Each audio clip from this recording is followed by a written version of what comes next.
राधे राधे। प्रेम से बोलिए बाके बिहारी लाल की जय।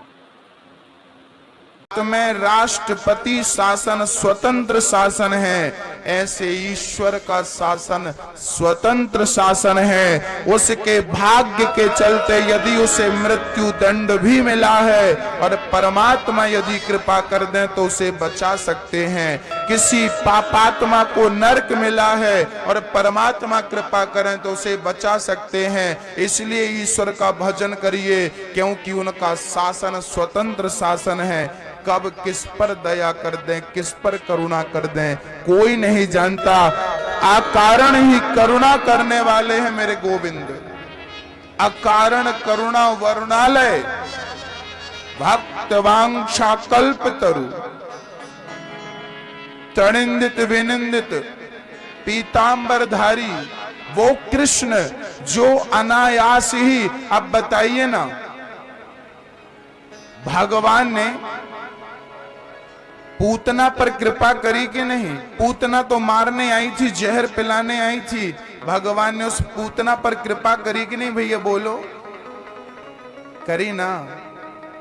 जहर पिलाने आई थी, उस पर कृपा करी। गाली दिया था शिशुपाल ने, भगवान ने उसे भी तार दिया है। अरे रावण पत्नी चुरा कर ले गया, कितना अत्याचार किया राम पर रावण ने। राम ने रावण के संग क्या किया? राम जी ने रावण को मारा नहीं। जो गति अपने पिता की दी है ना भगवान श्री राम ने, वही गति भगवान ने रावण की भी दी है। पढ़ लेना रामचरितमानस। जहां राम जी ने दशरथ जी को भेजा है, वहीं राम जी ने रावण को भी भेजा है। कोई अंतर नहीं राम जी की नजर में। ये दोस्त है या दुश्मन है, जो शरण में आ जाता है, कितना भी बड़ा अपराधी हो, राम जी उसे तार देते हैं। गुण देखते हैं, दुर्गुण नहीं देखते। बताइए ना, सोई करतूत विभीषण केरी बालकांड में गोस्वामी जी लिख रहे, जितना बड़ा अपराधी रावण था, उतना ही बड़ा अपराधी विभीषण भी था। जितना बड़ा अपराधी बाली था, उतना ही बड़ा अपराधी सुग्रीव भी था या नहीं? आज मैं इनके अपराध गिनाता हूं आपको।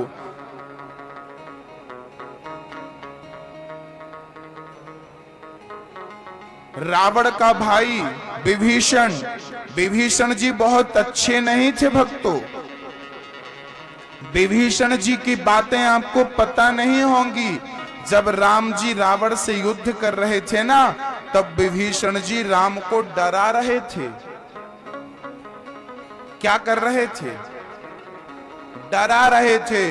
अरे रावण तो बड़ा भयंकर है, बड़ा बलवान है, वो तो ऐसा है, आप उससे मत लड़िए प्रभु। और मेघनाथ तो बहुत खतरनाक है, लक्ष्मण जी को मत भेजिए, क्योंकि वो तो लक्ष्मण जी को मार डालेगा। अब बताइए, हमारा सेनापति हमें ही डरावे तो ये अपराध कर रहा है कि नहीं? अरे तुम्हें लड़ना चाहिए। और यदि तुम राम को भगवान मानते हो, तो क्या भगवान की शक्ति पर तुम्हें डाउट था? यदि डाउट था तभी तो ऐसी बातें कर रहे हो कि रावण ज्यादा, अरे राम से ज्यादा बलवान क्या रावण हो सकता है? लेकिन विभीषण इस बात को मानते थे, इसलिए राम को डराते थे। तो भाई, हमारी प्रजा में रह करके, हमारे साथ में रह करके हमारा कोई मनोबल घटाए, तो बताइए वो भी तो हमारा दुश्मन ही है ना। एक राजा का मनोबल घटाने वाला दुश्मन ही तो होता है।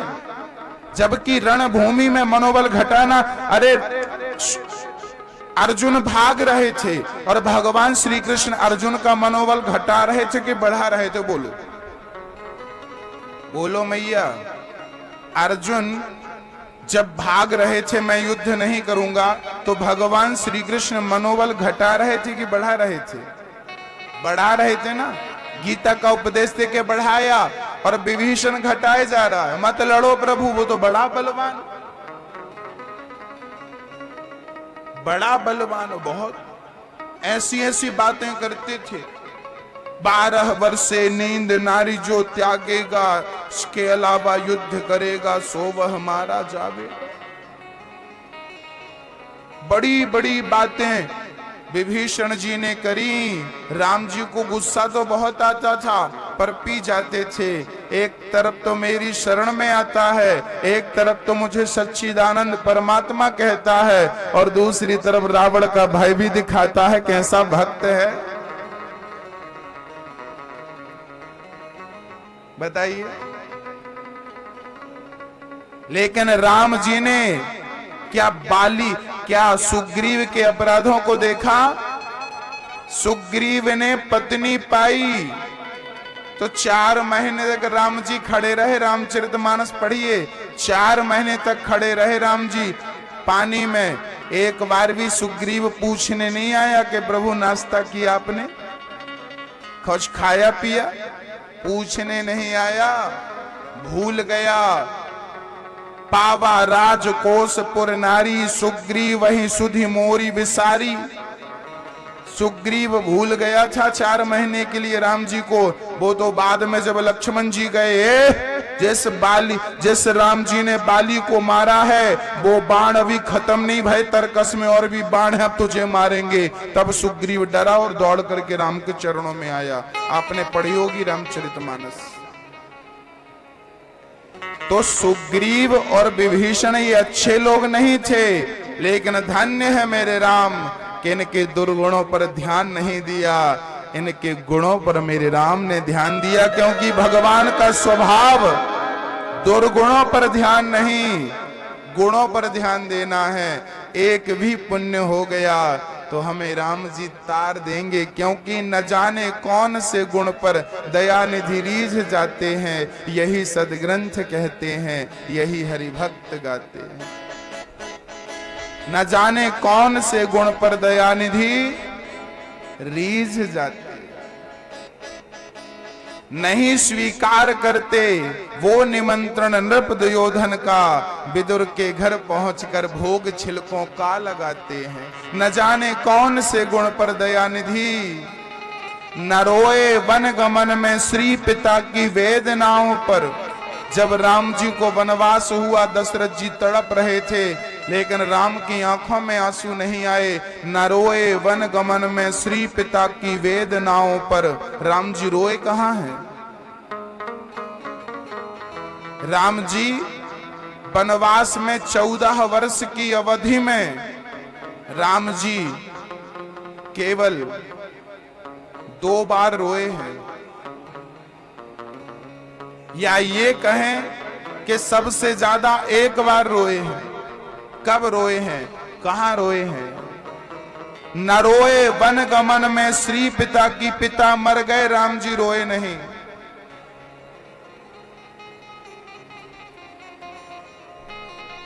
न रोए वन गमन में श्री पिता की वेदनाओं पर, कहां रोए? उठा कर गीध को निज गोद में आंसू बहाते हैं। न जाने कौन से गुण पर दया निधि रीझ जाते हैं। जटायु को गोद में बिठाकर राम जी जितना रोए हैं जटायु के लिए, उतना राम जी पिता के लिए भी नहीं रोए। जितने आंसू राम जी ने जटायु के लिए बहाए हैं, इतने आंसू तो सीता के लिए भी नहीं बहाए। क्या विडंबना है। भगवान की इतनी भक्त वत्सला को, करुणा को हम पहचान नहीं पाते। हमें दुनिया में तो मोह नजर आता है, हमें दुनिया में प्यार नजर आता है, लेकिन भगवान के चरणों से प्यार नहीं होता। यही तो जीवन का सबसे बड़ा दुर्भाग्य है। हमें छोटा सा बच्चा पैसे को पहचानने लगता है। अरे 4 साल का बच्चा पैसे को पहचानने लगता है। बताओ, पहचानने लगता है। 4 वर्ष का 5 वर्ष का बच्चा पैसे को पहचानने लगता है, लेकिन 80 साल का बुढ़ा भी परमात्मा को नहीं पहचान पाता। यही तो विडंबना है। बुढ़ापा आ गया, अभी ईश्वर को नहीं पहचान पाया। यही तो जिंदगी की विडंबना है। अरे दुर्भाग्य है हमारा। तुलसीदास जी कहते हैं, मन कब पहचानेगा। एक दिन नंद बाबा को चुरा करके ले गए वरुण देवता, हरण करके ले गए भगवान ने वरुण देवता का। तुरंत जाकर के वरुण देवता के लोक से भगवान श्री कृष्ण अपने पिता नंद बाबा को लाए और बड़े प्रेम से ब्रजवासियों को बैकुंठ का दर्शन कराया। भगवान बैकुंठ का दर्शन कराते हैं ब्रजवासियों को।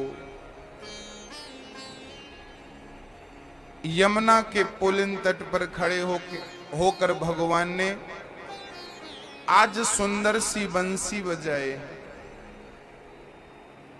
और बांसुरी बजाते हुए परमात्मा ने कहा है कि अभिमान का परित्याग कर दो और मेरी शरण में आ जाओ।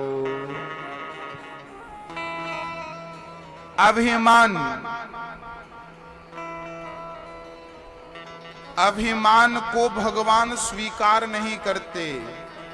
ज्ञानी को समझाना सरल है, अज्ञानी को समझाना सरल है, लेकिन अभिमानी को समझाना बहुत कठिन है। भक्तों, जीवन में अभिमान नहीं होना चाहिए, क्योंकि अभिमान तो रावण जैसों का नहीं चला।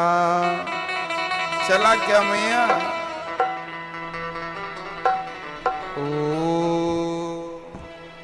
अभिमान की जब जब मैं चर्चा करता हूं तो मुझे एक प्रसंग याद आ जाता है।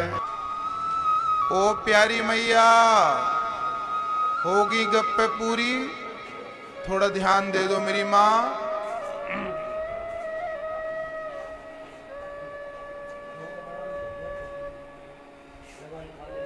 मैया जी, ओ पीछे वाली मैया, आवाज आ रही है कि नहीं? आ रही है तो हाथ उठाओ। ठीक, बस। बंसी कहती है मैं मीठा बोलती हूँ, और आप में से कौन कौन मीठा बोलता है, जरा हाथ उठाओ। जो मीठा बोलता है कृपया वही हाथ उठाएंगे। जो कड़वा बोलते हैं बिल्कुल ना हाथ उठाएं। मैया भैया जी आप लोग भी उठाओ ना। मीठा बोलते हो तो, कड़वा बोलते हो तो मत उठाओ। मधुर बोलते हो ना, मीठा बोलते हो ना। याद रखना भक्तों, आपकी जो ये वाणी है ना, आपकी ये जिह्वा है, आपकी जीभ कितनी बड़ी है? बोलो। 3 इंच की। आपकी बड़ी हो तो नहीं कह सकते। लगभग सबकी जिह्वा 3 इंच के ही लगभग होती है, ऐसा डॉक्टरों का मानना है। हम सबकी जीभ 3 इंच की होती है, और जीभ में यदि कोई घाव लग जाए तो सबसे जल्दी जिह्वा के घाव भरते हैं। याद रखना, जिह्वा का घाव सबसे जल्दी भरता है, लेकिन जिह्वा के द्वारा किसी को घाव दे दिया जाए, जवान के द्वारा किसी को घाव दे दिया जाए, मरते मरते भी वो घाव नहीं भरता। भर जाते हैं वो घाव जो बनते हैं गोली से, पर वो घाव नहीं भरते जो बनते हैं कड़वी बोली से। इसलिए अपनी वाणी से किसी का दिल मत दुखाइएगा। आपकी वाणी से बाग भी लगाए जाते हैं, और आपके शब्दों से आग भी लगाई जाती है। अब बताओ, बाग लगाना है कि आग लगाना है? बताइए। मेरी माँ एक राजा था। ध्यान से सुनना, मैं अभी आपसे कुछ पूछने वाला हूं, पहले मेरी बात सुन लो, इसके बाद मैं पूछूंगा तो कृपया जवाब दे देना। एक राजा थे। एक दिन उनके राज्य में एक जौहरी आया, 2 मणि लेकर। उनमें से एक मणि असली थी, एक मणि नकली थी। जौहरी ने राजा से कहा कि महाराज, मेरी असली मणि को जो पहचान लेगा, आपके जौहरियों में से कोई भी जौहरी यदि मेरी असली मणि को पहचान लिया तो मैं ये मणि आपके राज खजाने में जमा कर दूंगा, और यदि नहीं पहचान पाया तो इस मणि की कीमत का धन आपको देना पड़ेगा। राजा से शर्त लगाई एक जौहरी ने। राजा बोला, मेरे राज्य में तो एक से बढ़कर एक जौहरी है, और जौहरियों के लिए हीरा पहचानना कोई बड़ी बात तो है नहीं। राजा ने शर्त मंजूर कर ली, ठीक है। अब शर्त लग गई, बड़े बड़े जौहरी आए राजा के, बड़ी सभा लगाई गई, दूर दूर से लोग आए, और राजा के जौहरियों ने जब देखना शुरू किया तो दोनों मणि एक से वजन की, एक सी कटिंग, एक सा रत्ती भर भी अंतर नहीं। अब राजा के बड़े बड़े जौहरी पंचर होते गए। महाराज, ये हमारे बस का नहीं है, बड़ी खतरनाक मणि है, कैसे पहचाने? एक एक करते राजा के सारे जौहरी फेल हो गए। अंत में राजा शर्त हारने लगे। तभी पीछे से एक आदमी आवाज लगाता है, अंधा था, अंधा, राजा साहब हमें एक मौका दो, हम असली मणि पहचान सकते हैं। राजा बोले, मजाक क्यों कर रहे हो, आपकी तो आंख ही नहीं है, आप क्या पहचानोगे मणि? महाराज मौका तो दीजिए। मौका दिया गया। वो अंधा दोनों मणि ले जाकर के धूप में रखता है, और धूप में आधा घंटा तक मणि को रखता है, और आधा घंटे पश्चात मणि को उठाता है और कहता है, महाराज जी ये मणि असली है और ये मणि नकली है। अंधे के इस डिसीजन को देख करके सारे सभासद आश्चर्य में पड़ गए, और जिसकी वो मणि थी वो पहचान गया कि ये अंधा सच कह रहा है। वो चरणों में गिर पड़ा अंधे के और बोला, भैया आपने पहचाना कैसे, हमें तो बताओ। राजा भी बोले, आप तो अंधे हो, आपकी आंखें नहीं हैं, आप कैसे पहचाने असली मणि को? तब उसने बड़ा प्यारा जवाब दिया, बोले, असली मणि को पहचानना कोई बड़ी बात नहीं है। जौहरी बोले, हम तो पंचर हो गए, हमने तो इतना अध्ययन किया है मणि का, पर हम नहीं पहचान पाए, आप 2 मिनट में कैसे पहचान गए? तब उस अंधे ने कहा कि मैंने दोनों मणियों को पहले धूप में रखा, जो धूप में गर्म हो गई वो नकली थी, और जो धूप में ठंडी बनी रही वही तो असली मणि थी, वही तो असली था, असली हीरा वही तो था। जो धूप में भी ठंडा रहे वो क्या है? हीरा है। और जो धूप में गर्म हो जाए धूप के साथ, वो क्या है? वो क्या है भैया जी? बोलो। पत्थर है ना? हाँ, अब आप बताइए कि आप क्या हो, हीरा हो कि पत्थर हो? आपको भी बात बात में गर्म होने की आदत है। किसी ने एक बात क्या कह दी, आपका दिमाग गर्म हो गया। किसी ने आपको कुछ क्या कह दिया, आप गर्म हो गए, आपा खो बैठे, आप गर्म होकर के गालियां देने लगे। गर्म होकर के फलाने से लड़ाई झगड़ा करने लगे। बताइए, जो विषम परिस्थितियों में भी अपने दिमाग को ठंडा रखे वही तो हीरा है भक्तों, और जो बात बात में गर्म हो जाए वो पत्थर है। बात बात में गर्म हो जाए। गर्म कौन होता है? पत्थर गर्म होता है। हीरा कभी गर्म होता है? हीरा को आग में डाल दो, गर्म नहीं होता। भक्तों, हीरा अपना स्वभाव नहीं छोड़ता। हाँ, एक दुष्ट अपनी दुष्टता नहीं छोड़ता, तो एक सज्जन अपनी सज्जनता क्यों छोड़ देता है? नहीं छोड़ना चाहिए। कोई आपको गाली दे, आपको अपना धैर्य नहीं छोड़ना चाहिए। आप गर्म होते हो ना बार बार, बात बात में गर्म। कितने लोग बात बात में गर्म होते हैं? जरा हाथ तो उठाओ। जो बात बात में गर्म हो जाएं, थोड़ी छोटी बात में गर्म हो जाएं, उठाओ हाथ, उठाओ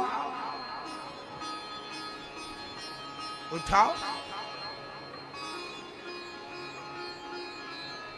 मैया जी, आप हीरा हो क्या? कंकड़ हो, पत्थर हो? तो हाथ उठाओ ना कि हम पत्थर हैं महाराज। अरे पत्थर हो, अब हीरा बनने की कोशिश करो, क्योंकि पत्थर ही हीरा बन जाता है उच्च ताप उच्च दाब से। कोयला की खदान में हीरा निकलते हैं, बड़े बड़े हीरा। कोई कोयले की खदान से निकला, कोई कहीं से निकला।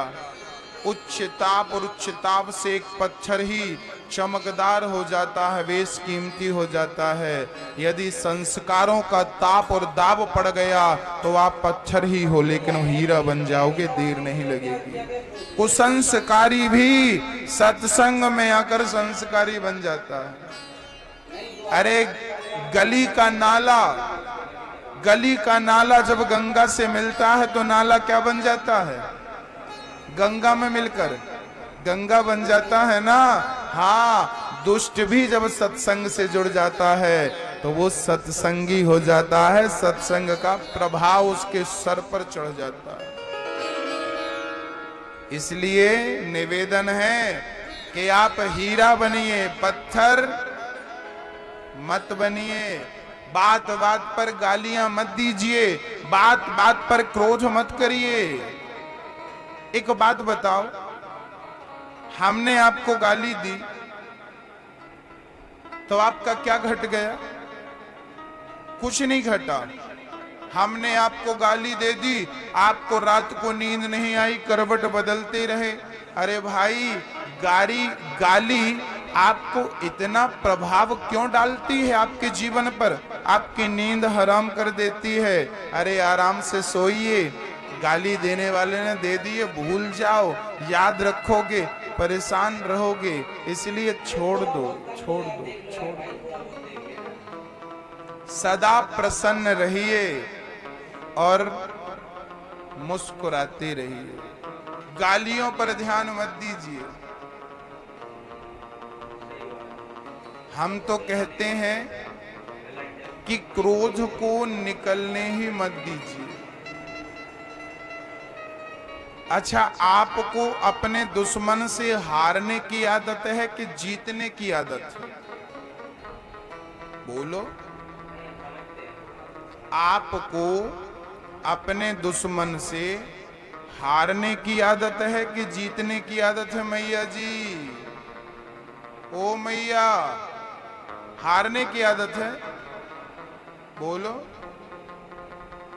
हारने की आदत है कि जीतने की?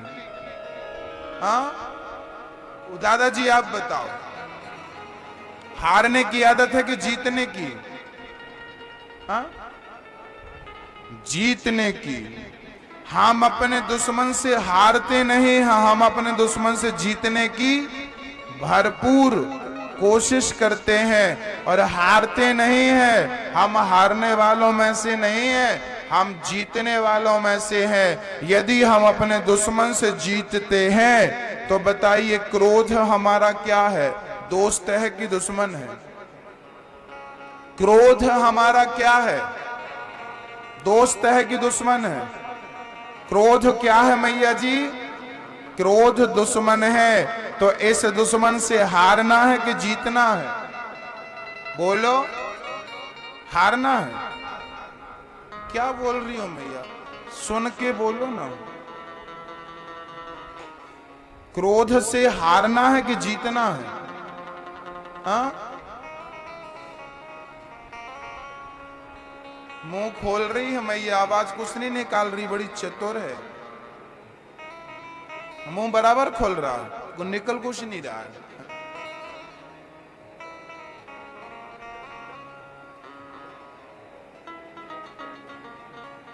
ओ बहन जी, ओ मेरी बहन, क्या देख रही हो, किसको देख रही हो? कथा सुन लो मेरी बहन, कल्याण होगा। घर से कह के आए हो कि कथा सुनने जा रहे हैं, कथा नहीं सुनेंगे तो बताइए, फिर आपके पापा जी, पति जी, आपके परिवार के लोग कहेंगे क्या कथा में सुना, 4 घंटे गई थी, सुना क्या? नहीं नहीं, कुछ नहीं सुने, तो क्या कर रही थी? फिर हमें कहोगे कि महाराज जी ने तो कुछ सुनाया ही नहीं।